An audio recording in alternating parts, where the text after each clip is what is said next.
తిమోతికి రాసిన పత్రిక 6వ అధ్యాయము. దేవుని నామమును ఆయన బోధయు దూషింపబడకుండానట్లు దాసత్వమును కాడి క్రింద ఉన్నవారందరూ తమ యజమానులు పూర్ణమైన ఘనతకు పాత్రులని ఎంచవలెను.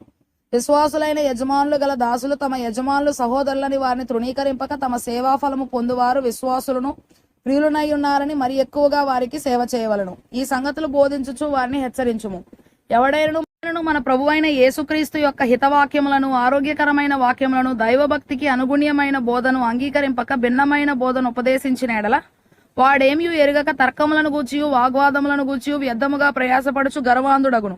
వీటి మూలముగా అసూయ, కలహము, దూషణలు, దురనుమానములను, చెడిపోయిన మనస్సు కలిగి సత్యహీనులై దైవభక్తి లాభసాధనమనుకొను మనుషుల వ్యర్థ వివాదములను కలుగుచున్నవి.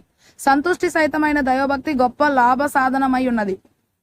మనం ఈ లోకములోనికి ఏమీ తేలేదు, దీనిలో నుండి ఏమీ తీసుకొని పోలేము. కాగా అన్నవస్త్రములు గలవారమై ఉండి వాటితో తృప్తి పొంది ఉందము. ధనవంతులగుటకు అపేక్షించు వారు శోధనలోను, ఉరిలోను, అవివేకయుక్తములను, హానికరములనైన అనేక దురాశలలోను పడుదురు. అటివి మనుషులను నష్టములోను, నాశనములోను ముంచివేయును. ఎందుకనగా ధనాపేక్ష సమస్తమైన కీడులకు మూలము. కొందరు దానిని ఆశించి విశ్వాసము నుండి తొలగిపోయి నానా బాధలతో తమను తామే పొడుచుకొనిరి. దైవజనుడా, నీవైతే వీటిని విసర్జించి విడిచి పారిపోము. నీతిని, భక్తిని, విశ్వాసమును, ప్రేమను, ఓర్పును, సాత్వికమును సంపాదించుకొనుటకు ప్రయాసపడము, వెంటాడము. విశ్వాస సంబంధమైన మంచి పోరాటము పోరాడము. నిత్య జీవమును చేపట్టము. దాన్ని పొందుటకు నీవు పిలువబడి అనేక సాక్షుల ఎదుట మంచి ఒప్పుకోలు ఒప్పుకొంటివి. సమస్తమునకు జీవాధారకుడైన దేవుని ఎదుటను, పొంతి పిలాతునొద్ద ధైర్యముగా ఒప్పుకొని సాక్ష్యమిచ్చిన క్రీస్తు యేసు ఎదుటను, మన ప్రభువైన యేసుక్రీస్తు ప్రత్యక్షముగు వరకు నీవు నిష్కలంకముగాను అనింద్యముగాను ఈ ఆజ్ఞను గైకొనవలనని నీకు ఆజ్ఞాపించుచున్నాను. శ్రీమంతుడును అద్వితీయుడునగు సర్వాధిపతి యుక్త కాలముల యందు ఆ ప్రత్యక్షతను కనుపరచును. ఆ సర్వాధిపతి రాజులకు రాజును, ప్రభువులకు ప్రభువునై ఉన్నాడు.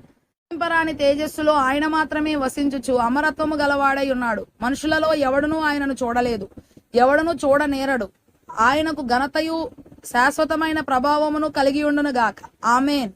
ఇహమందు ధనవంతులైన వారు గర్విష్ఠులు కాక, అస్థిరమైన ధనమునందు నమ్మిక ఉంచక, సుఖముగా అనుభవించుటకు సమస్తమును మనకు ధారాళముగా దయచేయు దేవుని యందే నమ్మిక ఉంచుడని ఆజ్ఞాపించుము.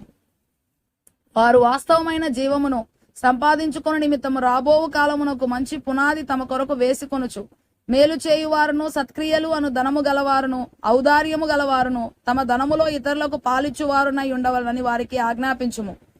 ఓ తిమోతి, నీకు అప్పగింపబడిన దానిని కాపాడి అపవిత్రమైన వట్టి మాటలకును, జ్ఞానమని అబద్ధముగా చెప్పబడిన విపరీత వాదములకును దూరముగా ఉండుము. ఆ విషయంలో ప్రవీణులమని కొందరు అనుకొని విశ్వాస విషయము తప్పిపోయిరి. కృప మీకు తోడై ఉండును గాక.